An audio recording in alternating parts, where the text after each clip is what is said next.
All right, let's dive into the physics of motion by looking at work and energy. So, why does a falling object get faster? It's all about how energy changes form. First up, potential energy. You can think of this as energy that's just stored up, waiting. The formula tells us that potential energy depends on an object's mass, gravity, and of course, its height. So a huge 200-kilogram weight held 2 meters up stores almost 4,000 joules of energy. Now, what happens when you let that stored energy go? Well, it becomes the energy of motion. And that's kinetic energy. The energy of motion. If something's moving, it's got it. Now check out the formula. Velocity is squared.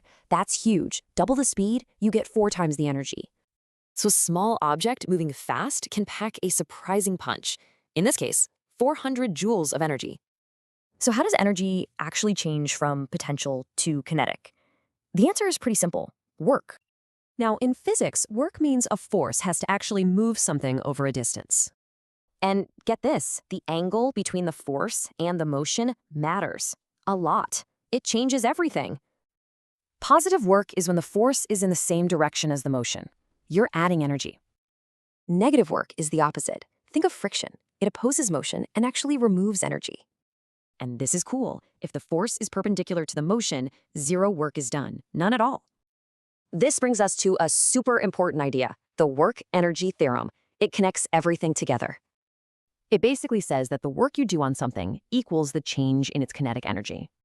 Let's see it in action. We'll find the initial and final kinetic energy for this moving mass. And there it is, minus 210 joules. It's negative because energy was taken away to slow it down. And all of this follows one fundamental rule, the law of conservation of energy.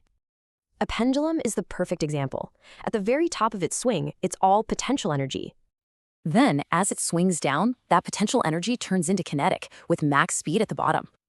So potential and kinetic energy just trade places, but the total amount of energy never changes. So if energy is conserved, where does it actually go when a car brakes?